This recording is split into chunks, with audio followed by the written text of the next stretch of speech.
Hi friends, I am Dr. Vipin Mishra once again. This is my 27th video on diabetes education और ये video है hypoglycaemia के बारे में, क्योंकि जो पेशेंट्स डायबिटीज की दवाई ले रहे होते हैं तो उनको कभी कभी शुगर नॉर्मल से भी नीचे चली जाती है, तो उसको हाइपोग्लाइसीमिया कहते हैं या लो शुगर बोलते हैं सामान्य भाषा में, और उसमें उनको काफी तकलीफें हो सकती हैं। तो क्लासिकली हम लोग उसको हाइपोग्लाइसीमिया तब बोलते हैं जब वो उसकी शुगर 70 के नीचे होती है, तब हाइपोग्लाइसीमिया है और निश्चित रूप से उसको उस समय सिम्टम्स आ सकते हैं। हाँ, एक सिचुएशन होती है, उसको हाइपोग्लाइसीमिया अनअवेयरनेस बोलते हैं, जिसमें कि जो प्राइमरी सिम्टम्स होते हैं हाइपोग्लाइसीमिया के वो नहीं मालूम पड़ते। उसकी भी बात करेंगे किसी और वीडियो में, लेकिन नॉर्मली 70 के नीचे उसको सिम्टम्स आने लगते हैं। और अगर ये वैल्यू 54 के नीचे पहुंच जाती तो उसको हम लोग बोलते हैं सीवियर हाइपोग्लाइसीमिया या न्यूरोग्लाइकोपीनिया। उसमें मरीज बेहोश हो सकता है, उसमें उसको एक दूसरे की जरूरत पड़ती है अपनी मदद करने के लिए, वो खुद अपनी जान फिर नहीं बचा सकता है। इसमें जो सिम्टम्स है वो नॉर्मली हैं कि स्वेटिंग ज्यादा होती है और ट्रेमर्स हो सकते हैं, हार्ट की धड़कन बढ़ जाती है जिसको पैल्पिटेशन कहते हैं, हेडेक हो सकता है, चक्कर आ सकते हैं, डिजीनेस जिसको बोलते हैं हो सकता है, सीवियर हंगर हो सकती है, भूख लग सकती है, कभी कभी बिहेवियरल डिसऑर्डर्स हो सकते हैं। आपका जिस इंसान से आप बातचीत कर रहे हो, आपको उम्मीद नहीं थी कि वो ऐसा बिहेवियर करेगा, वो एबनॉर्मल बिहेवियर उसका होता है which is unexplained, which can also be A feature of hypoglycaemia. कभी कभी ऑल्टर्ड कॉन्शियसनेस हो सकती है, उसको लगता है कि उसको कुछ बेहोशी जैसी आ रही है, और अगर के नहीं उसको इलाज दिया गया तो वो बेहोश भी हो सकता है, वो कोमा में भी जा सकता है। तो इसलिए ये जानना बहुत जरूरी है कि हाइपोग्लाइसीमिया जैसी एक चीज होती है जो कि इमीडिएट ऐसी तकलीफ दे सकती है। अच्छा, हाइपोग्लाइसीमिया वो चीज नहीं है जो आप कहेंगे कि हमें पिछले 7 दिन से ये सारे फीचर्स हो रहे हैं। हाइपोग्लाइसीमिया के जो फीचर्स होते हैं वो मिनटों के अंदर होते हैं, वो एपिसोडिक होते हैं कि अभी तक तो हम ठीक थे, लेकिन पिछले अभी 5 मिनट से या 10 मिनट से एकदम से कुछ हमारी पसीने आ रहे हैं और हाथ पैर कांप रहे हैं और कुछ अजीब सा लग रहा है। और एक बात और आपको बताएं कि हर इंसान का एक अलग पैटर्न होता है। ऐसे पेशेंट्स हो सकते हैं वो जो कहें कि नहीं हमें पसीने तो नहीं आते, ना हमें पैल्पिटेशन होता है, लेकिन हमें डिजीनेस होने लगता है, हमें चक्कर आने लगता है, ऐसा लगता है कि सर घूम रहा है। तो इंडिविजुअल पैटर्न्स अक्सर अक्सर फिक्स होते हैं, तो वो उसको पर्टिकुलर जो उसका पैटर्न है पेशेंट का हाइपोग्लाइसीमिया का, तो वो नॉर्मली फिर उसको वही पैटर्न होगा जब भी भविष्य में उसको हाइपोग्लाइसीमिया होगा।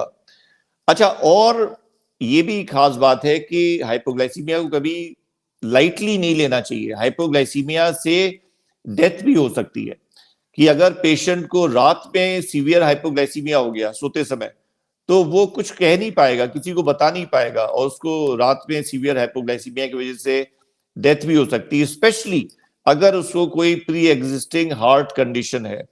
और ये अगर प्री एग्जिस्टिंग हार्ट कंडीशन है तो जागते समय भी अगर उसको सीवियर हाइपोग्लाइसीमिया होता है तो उससे भी डेथ हो सकती है, क्योंकि अगर कोई हार्ट पेशेंट है तो हाइपोग्लाइसीमिया एकदम से उसमें एरिथमिया डेवलप कर सकता है। उसमें उसको एक बोलते हैं बड़ा फेटल एरिथमिया होता है, उसको बोलते हैं वेंट्रिकुलर फिब्रिलेशन, जिसमें हार्ट एकदम से नॉन फंक्शनल जैसा हो जाता है, उसका वेंट्रिकल फिब्रिलेट कर रहा है लेकिन पंप नहीं कर पा रहा है, तो ब्लड की पंपिंग खत्म हो गई and the patient can die because of that.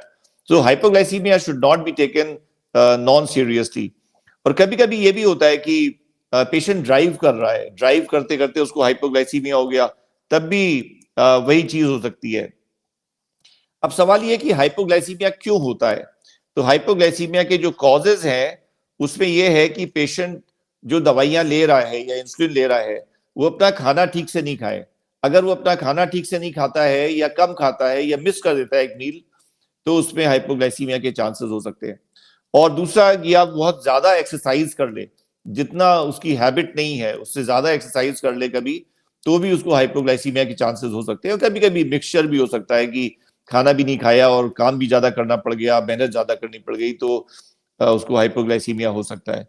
लेकिन एक खास बात यह है कि ये तभी होता है जब वो पेशेंट दवाई ले रहा हो या इंसुलिन ले रहा हो। बहुत से पेशेंट्स होते हैं जो डायबिटीज की दवाई नहीं ले रहे होते, उनका सिर्फ डाइटिंग से और एक्सरसाइज से ही उनका ठीक चलता है। तो उन लोगों को नहीं होता है ये हाइपोग्लाइसीमिया कि वो कहें कि आज हमने ज्यादा एक्सरसाइज कर ली, हम बैडमिंटन खेलते हैं, रोज 5 गेम खेलते थे, आज 7 खेल लिए तो हमको हाइपोग्लाइसीमिया हो गया। नहीं, वैसे नहीं होता है। वो सारी मैकेनिज्म्स इंटैक्ट होती हैं, वो शुगर मेंटेन रहती है। हाँ, कोई दवाई अगर ले रहा है तो ये फैक्टर्स उसको हाइपोग्लाइसीमिया कर सकते हैं। तो अगर हाइपोग्लाइसीमिया फील हो रहा है तो आपको क्या करना है? सबसे पहले तो आप जो कंफर्म करिए कि हाइपोग्लाइसीमिया है भी या कि ये एंजाइटी की वजह से। कभी कभी एंजाइटी में भी बिल्कुल वही सिम्टम्स होते हैं, बिल्कुल वैसे ही पैल्पिटेशन होने लगते हैं, पसीने आने लगते हैं और हाथ पैर कांपने लगते हैं। Anxiety often mimics hypoglycaemia. तो ऐसा नहीं हो कि आपको एंजाइटी की वजह, और एंजाइटी में तो शुगर बढ़ जाती है। अगर शुगर बढ़ गई एंजाइटी में और आपने उसको हाइपोग्लाइसीमिया समझ लिया तो आप अपना नुकसान ही करोगे मीठा खाने से। तो फिर उस समय आप एक बार अपना ग्लूकोमीटर से चेक करके देख लो। अगर आपको हाइपोग्लाइसीमिया है तो आप उसका इलाज कर लो, उसकी हम लोग बात करेंगे। और सीजीएमएस की हम लोग ने बात की थी, तो सीजीएमएस का फायदा ये है कि वो हाइपोग्लाइसीमिया को प्रिडिक्ट कर सकता है। आजकल के जो लेटेस्ट सीजीएमएस इक्विपमेंट्स आ रहे हैं तो वो प्रिडिक्शन कर देते हैं कि अब आपका अगले 20 मिनट में या आधे घंटे में हाइपोग्लाइसीमिया होने जा रहा है, तो अभी से आप कुछ खा लो। और जो लेटेस्ट डेक्सकॉम G7 है, वो मशीनें तो आपको ये भी बता सकती हैं कि आपको कितना खाना चाहिए, क्योंकि वो आपके पैटर्न्स को रिमेंबर करती हैं, तो वो आपको एग्जैक्ट अमाउंट भी बता सकती है, so that you don't overdo. ऐसा नहीं कि चीज तो साधारण सी थी लेकिन आपने उसको डर की वजह से बहुत ज्यादा मीठा खा लिया और फिर उससे हाई शुगर से फिर आपको नुकसान हुआ। तो बेसिकली हाइपोग्लाइसीमिया अगर किसी को पहचान में आ गया तो उसका ग्लूकोमीटर से कंफर्म हो गया, या नहीं कंफर्म हो पा रहा है और ग्लूकोमीटर नहीं है पास में लेकिन सिम्टम्स सजेस्टिव लग रहे हैं, तो उसको क्या करना है? उसको कुछ मीठा खाना है। और अगर ग्लूकोज है तो ग्लूकोज सबसे जल्दी एक्ट करता है, तो 3 छोटे चम्मच ग्लूकोज, 15 ग्राम ग्लूकोज, उसको आप वैसे ही जीभ में रख के खिला दीजिए या थोड़े से आधे ग्लास पानी में घोल के पिला दीजिए। और नहीं अगर ग्लूकोज अवेलेबल है तो कोल्ड ड्रिंक उसको पिला दीजिए, या कुछ मिठाई अगर है तो वो मीठा भी आप उसको खिला सकते हैं। And then wait and watch. तो मीठा खिलाते ही 5 मिनट के अंदर इंप्रूवमेंट होता है। 5 मिनट के अंदर जैसे ही इंप्रूवमेंट हो तो फिर आप उसको एक कार्बोहाइड्रेट मील खिला दो, फिर उसको रोटी चावल या कोई चीज खिला दो। क्योंकि डिपेंडिंग अपॉन कौन सी दवाई वो ले रहा था, अगर सल्फोनाइल यूरिया मेडिसिन ले रहा था तो हो सकता है ये हाइपोग्लाइसीमिया थोड़ी देर बाद रिपीट भी करे, और तो उसका रिपीटिशन ना हो इसके लिए जरूरी है कि उसको थोड़ा सा कार्बोहाइड्रेट मील भी आप दे दो। और फिर अपने डॉक्टर से बात कर लो, उसको बताओ कि आज ये हाइपोग्लाइसीमिया हुआ था और उसकी वजह क्या आपको समझ में आ रही है। क्या आपने खाना नहीं खाया था या खाना कम खाया था या कुछ। अक्सर अभी यहाँ पर रमजान चल रहे हैं, अब आज यहाँ रमजान खत्म हो रहा है, कल ईद है, तो रमजान में भी काफी लोगों को हाइपोग्लाइसीमिया हो जाता है और उनको अपना रोजा तोड़ना पड़ता है। तो अगर ऐसी कोई बात ऑब्वियस है, आप उसको देख रहे हो, तो डॉक्टर से डिस्कस कर लो। और अगर कोई कारण नहीं समझ में आ रहा है then the doctor will take it very seriously and the doctor will redo your medicine. वो आपको नया पर्चा लिखेगा, क्योंकि कहीं ना कोई दवाई है जो आपको मतलब नुकसान कर रही है या हाइपोग्लाइसीमिया कर रही है। तो अक्सर ऐसा भी होता है कि पेशेंट ने किसी दवाई पे अपना इलाज शुरू किया, उसका HbA1c 8.5 है, और उसने एक स्ट्रॉन्ग दवाई पे अपना इलाज शुरू किया, और फिर उसने बहुत मोटिवेशन से अपना लाइफस्टाइल चेंज किया, वो जॉगिंग करने लगा, वो बैडमिंटन खेलने लगा, उसने खाना पूरा चेंज कर दिया, और 3 महीने के बाद उसका HbA1c 6.1 या 6.2 आ गया। मैसिव ओवरहॉलिंग हो गई सिस्टम की, और फिर वो वही दवाई कंटिन्यू करता रहा, तो फिर उस दवाई से उसको हाइपोग्लाइसीमिया हो सकता है।